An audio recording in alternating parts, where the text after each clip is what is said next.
Assalamualaikum warahmatullahi wabarakatuh. Kembali lagi di channel Khasiat Kehidupan Misteri.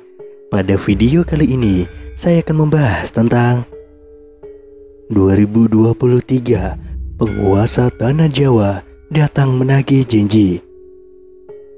Tahun 2023 Indonesia harus waspada. Pasalnya ramalan Jayabaya mengungkap bahwa tahun 2023 adalah tahun datangnya Sabdo Pahlawan Nagih Janji. Sabdo Pahlawan Nagih Janji ini diyakini sebagai tanda akan terjadinya kekacauan atau bencana alam yang akan terjadi di berbagai daerah.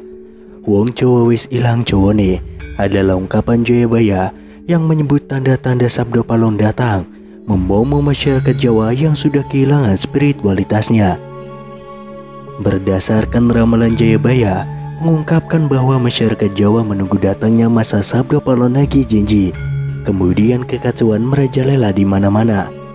Tercatat dalam ramalan Jayabaya, dalam serat Sabdo Pahlawan Pupuh 4, bersumpah akan muncul kembali sebagai pamomong tanah Jawa setelah 500 tahun runtuhnya kerajaan Majapahit. Apabila dihitung 500 tahun dari kerajaan Majapahit runtuh pada tahun 1478, maka ramalan datangnya masa Sabdo Pahlawan Nagih Janji jatuh pada tahun 2020 hingga tahun 2023. Pertanda meletusnya Gunung Merapi yang dijelaskan dalam Pupuh 5 dalam serat Sabdo Pahlawan yang berbunyi, Kulon damel Pratondo, Pratondo tembahyang mamihar di Merapi yang jeblok mililahar, lindu peng pitu setino, kaline banjir bandang. Yang artinya, saya akan membuat pertanda sebagai janji teguh saya. Apabila Merapi sudah meletus, mengeluarkan lahar, dan terjadi gempa bumi 7 kali dalam sehari, serta banjir bandang akan datang.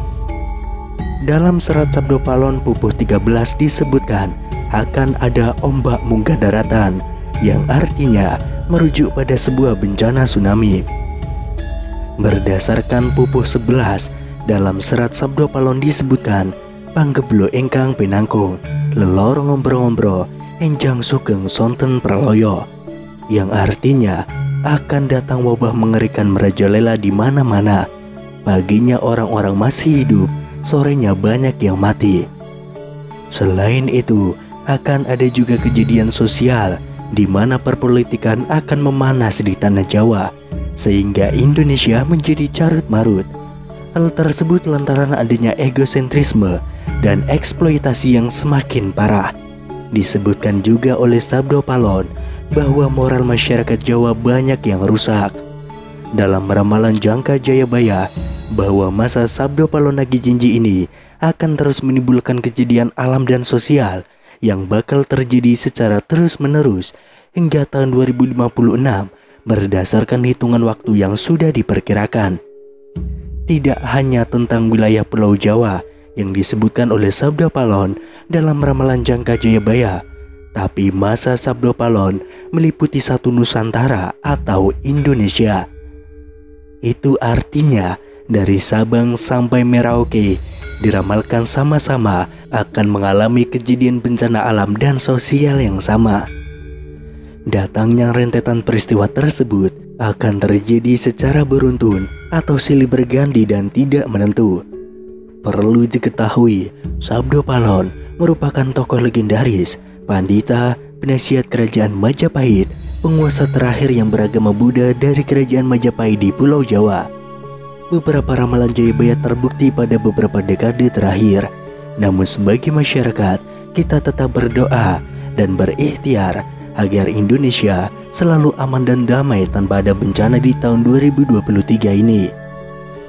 Sabdo Pahlawan Nagih Janji berawal saat Pulau Jawa dikenal angker pada zaman dahulu, hingga Syekh Subakir yang diutus menyebarkan agama Islam harus menghadapi tantangan hingga membuat perjanjian Sabdo Pahlawan dengan roh halus penguasa wilayah yakni Ki Semar Badranaya.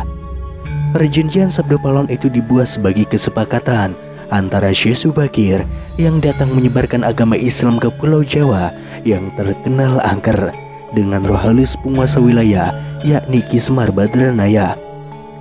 Diceritakan pada masa dahulu, Pulau Jawa terkenal angker yang dikuasai roh halus Ki Semar Badranaya. Kedatangan Syekh Subakir yang diutus oleh Sultan Turki, Sultan Muhammad I untuk syiar agama Islam. Setelah keduanya terlibat pertempuran dan sama-sama kuat, Syekh Subakir dan Kismar Badranaya akhirnya membuat kesepakatan melalui sebuah perjanjian yang disebut Perjanjian Sabdo Palon. Namun kedatangan Syekh Subakir dalam melakukan syiar Islam di Pulau Jawa saat itu harus mendapat rintangan, hingga harus membuat perjanjian dengan Kismar sebagai roh halus, sebagai danyang atau penguasa wilayah tanah Jawa. Syekh Subakir dikenal sebagai orang yang berhasil menembali Pulau Jawa yang terkenal angker dan wingit pada dahulu kala. Saat itu, Sultan Turki, Sultan Muhammad I mendapatkan petunjuk untuk melakukan penyebaran Islam di Pulau Jawa, sebuah tempat di tanah Jawa yang dalam pengaruh magis begitu kuat. Mulai dari jin hingga setan menghuni setiap sudut tanah Jawa yang saat itu masih berbentuk hutan belantara. Diutuslah rombongan para alim ulama untuk mendatangi Pulau Jawa guna melakukan syiar Islam. Namun alangkah terkejutnya Sultan Muhammad I karena hampir seluruh rombongan tersebut tewas akibat perbuatan para lelembut penduduk tanah Jawa yang tidak mau menerima ajaran Islam. Namun petunjuk harus dijalankan, sehingga utusan berikutnya dikirim ke Pulau Jawa yang angker itu. Sosok utusan itu terkenal alim, ahli ruqyah, memiliki kemampuan untuk berinteraksi dengan dunia gaib. Bahkan sosok ini memiliki keahlian dalam membabat tanah yang angker. Dialah Syekh Subakir yang memiliki nama asli Syekh Tambu Ali bin Syekh Bakir, yang berasal dari tanah Persia atau yang sekarang lebih dikenal dengan negara Iran, yang langsung berlayar ke Pulau Jawa atas perintah Sultan Muhammad I.